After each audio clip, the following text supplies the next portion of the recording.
Gabriel Bortoleto gerou muita polêmica nesses treinos livres do GP de Mônaco de Fórmula 1 nessa sexta-feira, depois de irritar Max Verstappen dentro da pista. Mas além disso, quando a gente analisa os resultados de Bortoleto nesse fim de semana, a gente consegue tirar muito mais do que isso, inclusive indícios de uma possibilidade, um resultado fora de série para esse ano de 2025. Com chances, inclusive, de alcançar os pontos justamente no GP tão conhecido por Ayrton Senna da Silva. A gente vai falar sobre isso tudo aqui nesse vídeo, sobre Gabriel Bortoleto, os resultados dele, e a gente também vai fazer uma análise dos treinos livres de forma geral, porque eu preciso falar um pouquinho mais sobre Ferrari e o quanto Charles Leclerc fez de impressionante nessa sexta-feira e que ninguém tá falando praticamente. Meu nome é Lucas Camargo, você está no Drive ID, o canal que fala com a identidade de quem realmente é apaixonado pelo esporte a motor. E vamos logo para a notícia que importa. Vamos começar a falar aqui a respeito de Max Verstappen. Ele realmente se irritou com Gabriel Bortoleto. No treino livre 2, o Bortoleto deu duas fechadas. Eu não lembro se as duas foram no treino livre 2. Uma foi, sem sombra de dúvida. Eu acho que a outra foi no treino livre 1. O Verstappen chegou até a xingar, que eu me lembro.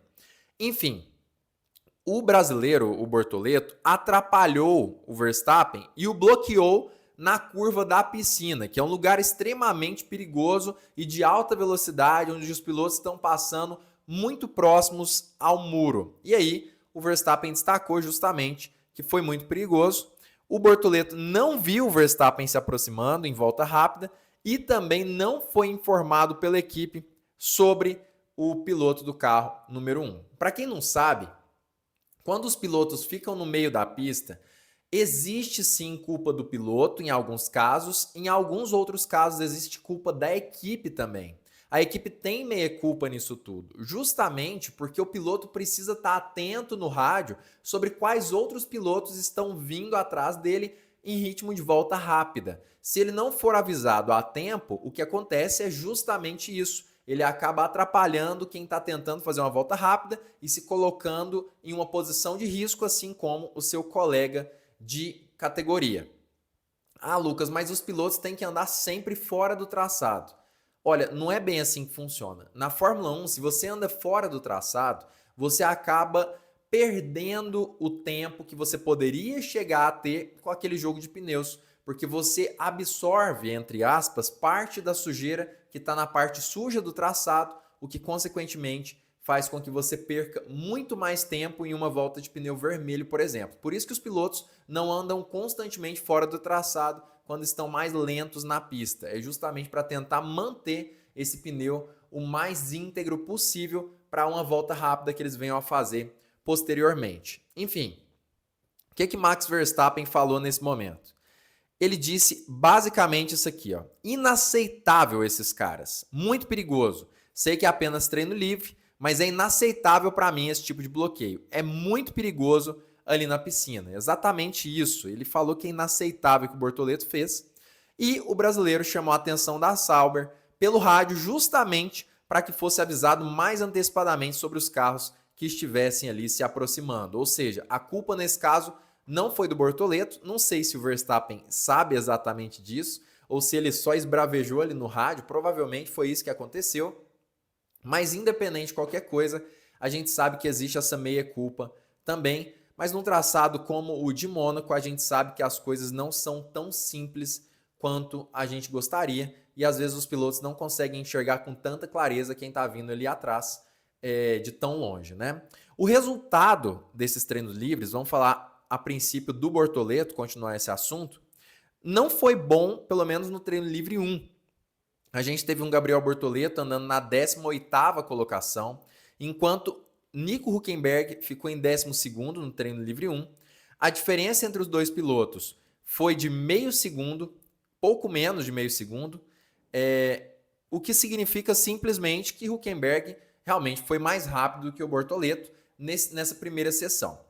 Isso é muito normal, ainda mais para o Bortoleto, que nunca tinha andado de Fórmula 1 em Mônaco. Essa é a primeira oportunidade dele. Claro, ele já treinou muito em simuladores, mas não é a mesma coisa, é muito diferente, mas ele tem demonstrado que em pistas que ele já conhece, ele tem a capacidade de se adaptar muito rapidamente. E falando bem a verdade, é exatamente isso que ele demonstrou no treino livre 2. Por que isso? Porque no treino livre 2, ele começou o treino ali tomando em torno de 4 décimos para Nico Hülkenberg e conseguiu melhorar a sua volta e ser um pouco mais rápido do que seu companheiro de equipe. No total, 3 centésimos mais rápido, mais ou menos, claro. Gabriel Bortoleto terminou em 14º lugar, enquanto Nico Hülkenberg terminou em 16º lugar. Então, no fim das contas, a verdade é que foi um ótimo treino para Gabriel Bortoleto, pelo menos o treino livre 2, ele demonstrou que é capaz sim de bater seu companheiro de equipe e demonstrou que no treino livre 3, provavelmente ele vai chegar muito mais adaptado e se Deus quiser a gente vai ver ali ele colocando 1, 2 décimos em cima do Nico Hülkenberg. Mas Lucas, você colocou na capa desse vídeo que existe uma carta na manga da Sauber que pode, e você falou inclusive, que pode fazer com que o Bortoleto pontue nessa etapa. Por que disso? Quem assiste o canal há um tempo já sabe que eu estou bem descrençado com a Sauber, eu estou falando mal deles quase toda a corrida, e com razão, porque é uma equipe que está demonstrando ter muito pouco em relação ao que a gente gostaria e o que a gente esperava. É um carro que não está desempenhando e quando a gente fala sobre estratégias, as estratégias do Bortoleto são péssimas. As estratégias, claro, não que o Bortoleto escolhe, mas que são dadas a ele, são péssimas e têm levado o piloto brasileiro a resultados horríveis em várias corridas e eu critico muito isso. Mas para essa corrida, claro que tudo pode continuar do mesmo jeito. A gente sabe, se as coisas estão acontecendo desde o início do ano dessa forma, é possível e provável que continue acontecendo nesse GP de Mônaco.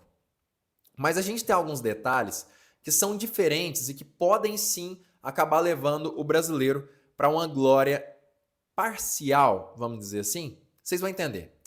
No GP de Mônaco do ano passado, 2024, nós tivemos aí uma Sauber que tinha um carro pior do que hoje em dia. O C45 da Sauber, C44 quer dizer, que estava sendo pilotado por Bottas e por Guan Yu Zhou, era considerado o pior carro da categoria. A gente vê aqui no TL1, eles fizeram um resultado um pouco pior do que nesse ano, quando a gente fala sobre posições, mas, por exemplo, o Bottas ficou a 1 segundo de distância. Nesse ano, a gente viu ali o Nico Hülkenberg ficando a menos de 1 segundo de distância da volta mais rápida no TL1. A gente consegue aqui averiguar exatamente isso. Se eu não me engano, não, ficou exatamente a 1 segundo também. Ótimo. 1 segundo de distância nos dois casos. Mas quando a gente vai analisar o treino, e aqui não dá para falar tanto, né, sobre o Guan Yu Zhou, porque ele foi muito ruim, capaz que ele teve algum tipo de problema que eu não me lembro agora. Quando a gente vai olhar no treino livre 2, aí as coisas começam a piorar um pouco. Por quê? Guan Yu Zhou continua a 2,5 de distância do primeiro e Valtteri Bottas estava a 1,8 praticamente. Nesse ano, no treino livre 2, que aconteceu agora há pouco, a gente vai analisar aqui e a gente percebe que o Gabriel Bortoleto ficou a menos de 1 segundo, ou seja, do treino livre 1 para o treino livre 2, ele melhorou, ele se aproximou do grid, o que é algo muito interessante, e o Nico Hülkenberg também, o que está demonstrando que nesse GP de Mônaco, a Sauber pode estar começando a se encontrar com o carro, porque geralmente eles têm a tendência de andar melhor no treino livre 1 e no treino livre 2 eles perdem muito desempenho. Nesse caso, está acontecendo exatamente o contrário. A Sauber ganhou desempenho no treino livre 2 e tomara que ela ganhe mais desempenho ainda pro treino livre 3. Mas até aqui tudo bem. Quando a gente analisa o treino livre 2, a gente vê exatamente isso. No treino livre 3 de 2024, a gente vai ver mais uma vez aqui, todo mundo sofrendo muito, o Valtteri Bottas teve problemas, mas novamente o Guan Yu Zhou a 2,5 segundos de distância. Na qualificação, mais um resultado que não foi bom, tá? Para nenhum dos dois. A gente teve aqui um 12,5 de Valtteri Bottas e um 13, ou seja, um ficou a meio segundo de distância do 16º e o outro ficou a 1 segundo de distância do último lugar, claro, antes dos carros. Mas olha só o resultado da corrida do ano passado. A gente teve aqui 4 abandonos, o Guan Yu Zhou ficou em último lugar, mas o Valtteri Bottas ficou em 13º lugar. A apenas 3 posições de distância, justamente da zona de pontuação que teve Pierre Gasly como último lugar dos pilotos na zona de pontuação. A verdade é que o GP de Mônaco nos permite ter esse tipo de situação. Pilotos que não têm bons carros, tendo a oportunidade muitas vezes de pular à frente em algumas posições. E a gente tem inclusive uma média para isso. Eu fiz um estudo antes de fazer esse vídeo aqui, gravar, né? A gente tem uma média de, arredondando para baixo, 2 pilotos abandonando no mínimo em todas as corridas nesse ano, tá? Ou seja, se o Gabriel Bortoleto não abandonar, 2 pilotos, ele já está em 18º, vamos dizer assim. E no máximo 6 pilotos abandonando, que foi no GP da Austrália desse ano, que foi também completamente atípico. Mas quando a gente fala sobre o GP de Mônaco nos últimos 11 anos, a gente tem uma média de abandonos de 4 pilotos por corrida, também arredondando para baixo, nos últimos 11 anos.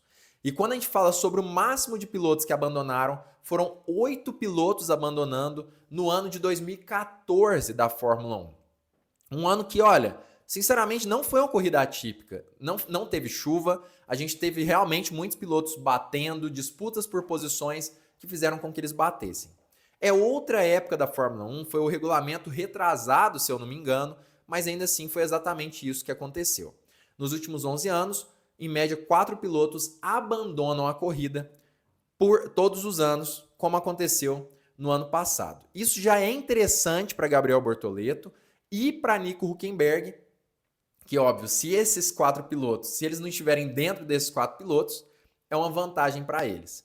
Mas tem mais uma questão. Nesse ano, essa média pode subir ainda mais, por conta dos 2 pitstops, ou melhor dizendo, as 2 trocas de pneus que são obrigatórias nesse momento, que aumentam ainda mais as chances de ultrapassagem, que vão pressionar mais os pilotos a acelerarem seus carros muitas vezes com pneus desgastados, uma volta antes do pit stop, e o que pode também prejudicar, ou melhor dizendo, deixá-los sob um risco ainda maior de bater em um dos muros. Quando a gente agrega isso à imaturidade de vários pilotos no grid, e aí quando eu falo imaturidade, eu estou falando sobre os rookies, os novatos da Fórmula 1, a gente pensa que existe sim grandes chances, no fim das contas, da gente ver aí os pilotos tendo problemas, né, na hora de correr ali, na hora do GP propriamente dito, na Fórmula 1. Porque olha só, a gente tem um novato, depois a gente tem o Bortoleto, 2 novatos, a gente tem o Kimi Antonelli, 3, Isaac Hadjar, 4, Liam Lawson, 5. Então, até agora a gente tem 5 novatos andando na Fórmula 1, o que aumenta ainda mais esse risco no fim das contas. Então, a tendência é que a gente veja muitos abandonos na corrida de domingo, muitas bandeiras amarelas, quem sabe com safety car, talvez bandeiras vermelhas, o que pode diminuir essa questão da nova regra de pelo menos 2 jogos, 2 tipos de pneus utilizados durante toda a corrida. Mas independente de qualquer coisa, isso pode ser uma oportunidade para a Sauber. Como a Sauber pode perder essa oportunidade? Ela pode perder essa oportunidade justamente permitindo que pilotos que estejam atrás do Bortoleto, isso claro, se o brasileiro fizer uma boa sessão de qualificação, ou ultrapasse através do undercut, como aconteceu no GP da semana passada, o GP de Imola, onde a Sauber deixou o Bortoleto na pista por muito tempo, ele parou, todo mundo que tinha parado antes ultrapassou dentro dos boxes. Se a Sauber for um pouco inteligente, só copiar as estratégias das equipes rivais, ela vai conseguir manter o Bortoleto na mesma posição e fazer com que ele segure os carros que estão atrás dele por muito mais tempo, contando com um pouco de sorte, que geralmente o GP de Mônaco, como eu já provei aqui, apresenta para os pilotos, em questão de abandono e tudo. Se a Sauber fizer um mínimo, tem chance sim do Bortoleto sair com alguns pontinhos desse GP de Monte Carlo de 2025. É a maior probabilidade? Não acredito que seja o mais provável, mas a gente pode falar que é sim uma cartinha na manga que a Sauber pode ter, Bortoleto é um piloto muito bom, é um cara que já está se adaptando muito rápido à pista de Mônaco na Fórmula 1. Ainda tem mais um treino e depois mais a qualificação. Tudo indica que ele deve fazer uma boa corrida se tudo correr muito bem, como tem corrido, por exemplo, no treino livre 2, como correu no treino livre 2, e aí vem a chance, realmente uma chance verdadeira de uma pontuação. Então vamos torcer pelo Bortoleto, a gente vê essa cartinha na manga aí da Sauber nesse fim de semana. Acredito que existe chance sim disso acabar acontecendo, mas vamos torcer para que não aconteça nenhuma intercorrência, nem ligada a estratégias erradas da Sauber, nem ao carro e nem a erros do próprio Bortoleto. E claro, contar também com o abandono de alguns pilotos, né? Quando a gente fala sobre o treino livre, eu preciso trazer sim, falar sobre Charles Leclerc. Leclerc foi um dos pilotos que mais andou nesse treino livre 2, e eu precisava fazer uma menção honrosa, porque eu assisti o treino livre, e o que esse cara tá pilotando na pista de casa é um absurdo. Depois procura uma volta on-board do Charles Leclerc, é impressionante. Ele passa perto dos guarda-reios todas as voltas. Mas quando eu falo perto, não é um perto normal. Ele tá muito rápido, pilotando demais. É um piloto que vale a pena ficar de olho nesse fim de semana. Se ele também não sofrer com nenhuma intercorrência, batendo muro ou algo assim, ele é um piloto que tá demais e tá merecendo muito a pole position, quem sabe até mesmo a vitória. A gente tem Oscar Piastri andando muito bem também, forçando muito o carro, a gente vê ele saindo de traseira em várias curvas, se colocando num risco altíssimo, mas é isso que um piloto que tem chance de conquistar o campeonato mundial tem que fazer mesmo. Oscar Piastri tá demais, absurda a tocada dele também, não acho tão legal quanto a do Leclerc, que tá muito limpo, muito preciso, mas o cara tá dando tudo que ele pode.